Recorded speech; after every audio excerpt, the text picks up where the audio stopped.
రైతాంగం పడుతున్నటువంటి సమస్యల పట్ల రైతులు పడుతున్నటువంటి ఇబ్బందుల్ని ప్రభుత్వం దృష్టికి తీసుకొచ్చి ప్రభుత్వం కళ్ళు తెరిపియాలనేటువంటి ఒక మంచి లక్ష్యంతో గౌరవనీయులు భారతీయ జనతా పార్టీ శాసనసభ పక్ష నాయకులు ఏలేటి మహేశ్వర్ రెడ్డి గారి ఆధ్వర్యంలో 24 గంటల పాటు రైతుల పక్షాన దీక్ష చేసి రాష్ట్ర ప్రభుత్వం కళ్ళు తెరిపించాలనే లక్ష్యంతో ఏర్పాటు చేసినటువంటి దీక్ష కార్యక్రమంలో వేదిక మీద ఉన్నటువంటి భారతీయ జనతా పార్టీ గౌరవ పార్లమెంట్ సభ్యులు కొండా విశ్వేశ్వరరెడ్డి గారు, గడం నగేష్ గారు, శ్రీమతి డికే అరుణ గారు, ధర్మపురి అరవింద్ గారు, ఈటల రాజేందర్ గారు, గౌరవ శాసనసభ్యులు పాల్వాయి హరీష్ బాబు గారు, శాసన మండలి సభ్యులు ఏవిఎన్ రెడ్డి గారు, రామారావు పటేల్ గారు, ధన్పాల్ సూర్యనారాయణ గారు, గౌరవనీయులు వేదిక మీద ఉన్నటువంటి మాజీ పార్లమెంట్ సభ్యులు, మాజీ మంత్రివర్యులు, మాజీ ఎమ్మెల్యేలు, మాజీ ఎమ్మెల్సీలు, మాజీ జెడ్పీ చైర్మన్లు, గౌరవ కార్పొరేటర్లు, వివిధ జిల్లాల నుంచి ఇక్కడికి విచ్చేసినటువంటి భారతీయ జనతా పార్టీ జిల్లా అధ్యక్షులు, రైతు బాంధవులు, రైతు మిత్రులు, రైతు రాజ్యం రావాలని రైతు శ్రేయస్సు కోసం మహేశ్వర్ రెడ్డి గారు చేపట్టినటువంటి 24 గంటల దీక్ష విజయవంతం కావాలనేటువంటి లక్ష్యంతో అన్ని జిల్లాల నుంచి అన్ని నియోజకవర్గాల నుంచి ఇక్కడికి తరలి వచ్చినటువంటి రైతన్నలకి ప్రింట్ ఎలక్ట్రానిక్ మీడియా మిత్రులందరికీ కూడా పేరు పేరున రైతు దీక్ష పక్షాన శుభాకాంక్షలు, అభినందనలు తెలియజేస్తా ఉన్నాను. దయచేసి వేదిక మీద ఉన్నటువంటి పెద్దలు, వేదిక మీద ఉన్నటువంటి కార్యకర్త బంధువులు అర్థం చేసుకోవాల్సింది, ఈ దీక్ష 24 గంటలు కొనసాగుతుంది కాబట్టి దయచేసి దీక్షను దీక్షలాగా కొనసాగించేందుకు వేదిక మీద ఉన్నటువంటి పెద్దలకి సహకరించాల్సిందిగా మీకు అందరికీ కూడా సవినయంగా అప్పీల్ చేస్తా ఉన్నాం. ఎద్దేడ్చిన వ్యవసాయం, రైతు ఏడ్చినటువంటి రాజ్యం బాగుపడదని చెప్పి తెలంగాణ పల్లెటూర్లలో ఒక నానుడి ఉంటుంది. చంద్రశేఖరరావు తెలంగాణ రాష్ట్రం ఏర్పాటైన తర్వాత 10 సంవత్సరాల పాటు అనేక రకాలైనటువంటి హామీలు ఇచ్చి రైతన్నల్ని మోసం చేస్తే వేల సంఖ్య లోపల రైతులు ఆత్మహత్య చేసుకున్నారు. ఇది నిజం, నగ్న సత్యం. కానీ ఏ రోజు కూడా చనిపోయిన ఏ రైతు కుటుంబాన్ని పరామర్శించినటువంటి టీఆర్ఎస్ ఎలియాస్ బీఆర్ఎస్ పార్టీ నాయకులు నిన్నయాల సన్నాయి నొక్కులు నొక్కుతూ ఊర్లో పట్టి తిరుగుతా ఉన్నారు. నేనొకటి ఆనాటి ప్రభుత్వాన్ని ఒక విషయం అడగదలుచుకున్నా, ఈ రోజున్న ప్రభుత్వాన్ని కూడా ఒక మాట అడగదలుచుకున్నా. ఆ రోజు చంద్రశేఖరరావు గారి నాయకత్వంలో అప్పటి ప్రభుత్వం ఏ రకమైనటువంటి తప్పుల్ని చేసిందో ఈ రోజు అధికారంలోకి వచ్చిన కాంగ్రెస్ పార్టీ కూడా అదే తప్పుల్ని కొనసాగిస్తా ఉంది.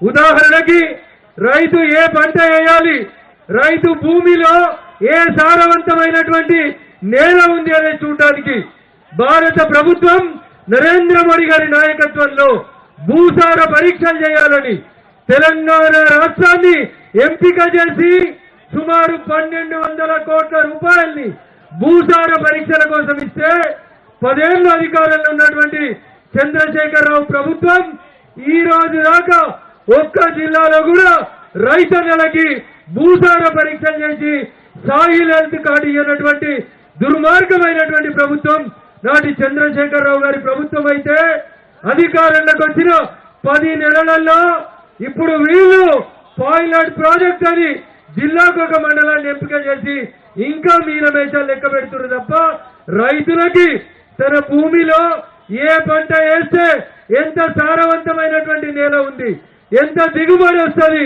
రైతన్న ఆత్మహత్య చేసుకోవద్దంటే ఏ రకమైనటువంటి పంటలు వేయాలనేటువంటి విషయంలో నరేంద్ర మోడీ గారికి ఉన్నటువంటి దూరదృష్టిని గత 11 సంవత్సరాలుగా తెలంగాణ రైతన్నలకు అందకుండా నాడు బీఆర్ఎస్ నేడు కాంగ్రెస్ రెండు కూడా ద్రోహం చేస్తా ఉన్నాయనేటువంటి విషయాన్ని మనం ప్రజలలోకి తీసుకెళ్లాల్సినటువంటి అవసరం ఉంది. ఇకపోతే రెండో విషయం, రైతన్న పంట వేసిన తర్వాత ఎక్కడన్నా పంట నష్టపోయి రైతుకు నష్టం జరగకూడదని ఫసల్ బీమా యోజన పేరిట నరేంద్ర మోడీ గారి ముందు చూపుతోటి రైతన్నల్ని దృష్టిలో పెట్టుకొని దేశవ్యాప్తంగా ఫసల్ బీమా పథకాన్ని తీసుకొస్తే ఎక్కడ మోడీ గారికి పేరు వస్తుందో అని గత ప్రభుత్వం 10 ఏళ్లు అమలు చేయలేదు. ఫసల్ బీమాని తెలంగాణలో ఆచరణలోకి తీసుకురాంది తెలంగాణలో చంద్రశేఖరరావు గారు అయితే అదే బాటలో రేవంత్ రెడ్డి గారు కూడా నడుస్తా ఉన్నారు. కాబట్టి నాటి టిఆర్ఎస్ పార్టీ 10 సంవత్సరాల్లో ఎంత బదనామైందో 10 నెలలలో రేవంత్ నాయకత్వంలో కాంగ్రెస్ పార్టీ కూడా అంతే బదనామైంది. అందుకని ఆ రెండు ప్రభుత్వాలకి భిన్నంగా ప్రతి చేనుకి నీరు, ప్రతి రైతుకి చేతికి పని ఇవ్వాలనేటువంటి లక్ష్యంతో భారతీయ జనతా పార్టీ నరేంద్ర మోడీ గారి నాయకత్వంలో దేశవ్యాప్తంగా అనేక సంస్కరణలు తీసుకొచ్చి రైతులకి 10 ఏళ్ల యూపీఏ ప్రభుత్వంలో ఉన్న ధరకి డబ్బులు ఇచ్చి ఎంఎస్పీని తీసుకొచ్చి రైతులను ఆదుకునేందుకు పనిచేస్తున్నటువంటి ప్రభుత్వం భారతీయ జనతా పార్టీ ప్రభుత్వం. దురదృష్టం, తెలంగాణలో అధికారంలో ఉన్నటువంటి నాటి బీఆర్ఎస్, నేటి కాంగ్రెస్ రెండు కూడా ఒక నాణానికి బొమ్మ బొరుసులాగా రైతుల్ని వంచిస్తా ఉన్నాయి. పేరుకు రైతుల పేరు చెప్తా ఉన్నాయి తప్ప ఎక్కడ కూడా రైతన్నలకి న్యాయం జరుగుతలేదు. ఇందాక మా సహచర పార్లమెంట్ సభ్యులు గౌరవనీయులు అరవింద్ గారు ఒక సూచన చేసిరు. రేవంత్ రెడ్డి గారు ఎత్తేర్చిన యువతం రైతేర్చిన రాజ్యం బాగుపడదు కాబట్టి తెలంగాణను ప్రయోగశాలగా మార్చి ఒక గొప్ప ఫామ్ హౌస్ ని కట్టుకొని ఎకరానికి ₹1 కోటి సంపాదిస్తున్నటువంటి చంద్రశేఖరరావు ఫామ్ హౌస్ ని స్వాధీనం చేసుకొని దానికి రైతు వేదికలు, రైతులందరినీ తీసుకుపోయి శిక్షణ ఇచ్చేందుకు రోజుకొక శాసనసభ నియోజకవర్గం నుంచి రైతుల్ని ఫామ్ హౌస్ కి తీసుకుపోవాలి. ఆ ఫామ్ హౌస్ ని జాతికి అంకితం చేస్తావా, తెలంగాణకు అంకితం చేస్తావా, ఒక్కసారి కాంగ్రెస్ ప్రభుత్వం ఆలోచించాలి. అందుకని దయచేసి టిఆర్ఎస్ పార్టీ చేసిన తప్పుల్నే రేవంత్ రెడ్డి గారి ప్రభుత్వం కూడా కొనసాగిస్తుంది అని చెప్పడానికి ఇంకొక 2 ఉదాహరణల్ని మనం ఖచ్చితంగా ప్రజల్లోకి తీసుకెళ్లాలి. చంద్రశేఖరరావు గారి ప్రభుత్వం చెప్పింది ప్రతి నియోజకవర్గంలో ఒక నియోజకవర్గాన్ని సెలెక్ట్ చేస్తే 1,00,000 ఎకరాలకి నీళ్లు ఇస్తామని కాళేశ్వరం అనేటువంటి ఒక ప్రాజెక్టు పేరు చెప్పి 1,00,000 కోట్లు నాటి ప్రభుత్వం ఖర్చు చేసింది. దోసిండ్రా, దాసిండ్రా, కాంట్రాక్టర్లకు ఇచ్చిర్రా అనేటువంటి అంశాన్ని కొద్దిసేపు పక్కన పెడితే 1,00,000 కోట్ల రూపాయల ప్రజాధనాన్ని చంద్రశేఖరరావు గారి ప్రభుత్వం దుర్వినియోగం చేస్తే ఆ రోజు పిసిసి ప్రెసిడెంట్ గా మల్కాజిగిరి ఎంపీగా ఉన్నటువంటి రేవంత్ రెడ్డి గారు ఏం చెప్పారంటే, మేము అధికారంలోకి రాగానే ఈ 1,00,000 కోట్లని కక్కిస్తాం, ఒక హైకోర్టు సిట్టింగ్ జడ్జి తోటి విచారణ చేపిస్తాం, చంద్రశేఖరరావు అవినీతిని మొత్తం ప్రజాబాహల్యంలోకి తీసుకొస్తామని చెప్పి అలవి కానటువంటి హామీలు ఇచ్చి ఇలా సిట్టింగ్ జడ్జిలు దొరకలే కాంగ్రెస్ కి. ఎవరు దొరికిండ్రో ఒక రిటైర్డ్ జడ్జిని పెట్టి దాని మీద విచారణ చేపిస్తా ఉన్నారు. వాళ్ళు దోషిన చరిత్ర అట్లుంటే ఇలా ఈయన కొత్తగా దోషినందుకు ఇంకో కొత్త కథ చెప్తున్నాడు.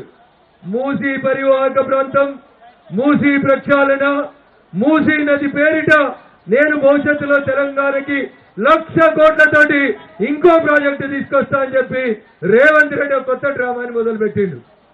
ఆయన ఒకటి చేస్తే ఈయన ఒకటి చేస్తా ఉన్నాడు. ఈ ఇద్దరికి కూడా నిజంగా తెలంగాణ రైతన్నల పట్ల ప్రేమ లేదు.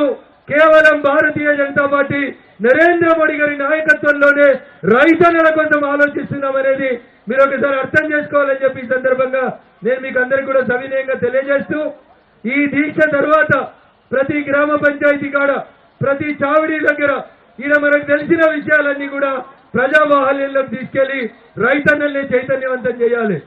కాంగ్రెస్ అధికారంలో ఉన్న 10 ఏళ్లలో ఇచ్చిన రైతుల మినిమం సపోర్ట్ ప్రైస్ ఎంఎస్పీకి ఈ రోజు భారత ప్రభుత్వం డబుల్ రేట్లు ఇచ్చి రైతులను ఆదుకుంటా ఉంది.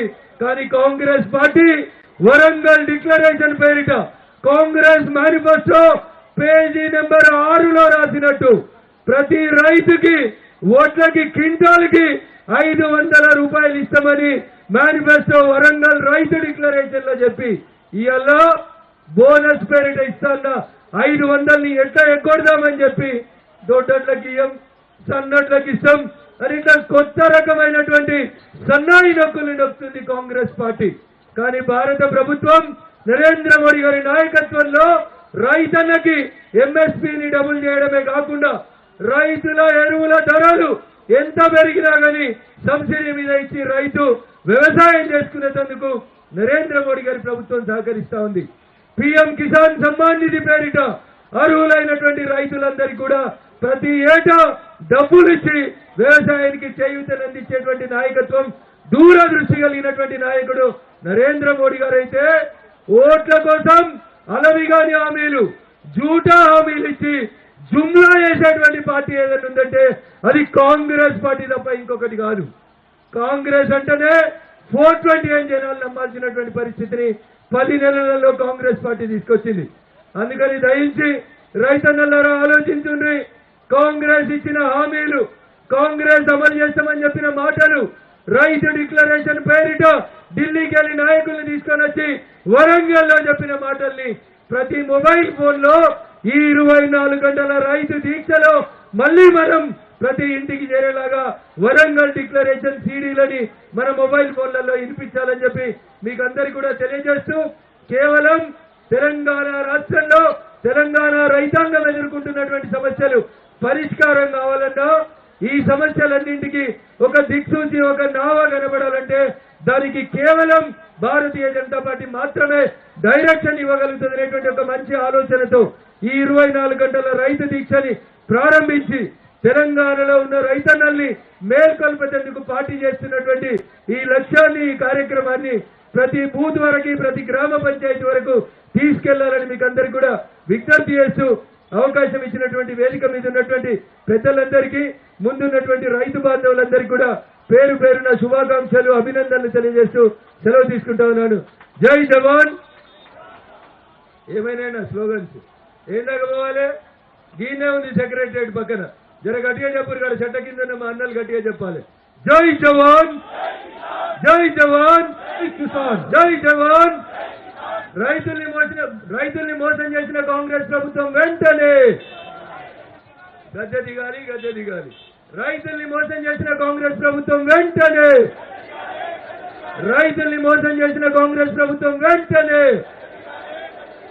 6 హామీలను వెంటనే, 6 హామీలను వెంటనే, 6 హామీలను వెంటనే. జై హింద్, జై భారత్. Thank you. ఒక సాంగ్ వేయండి.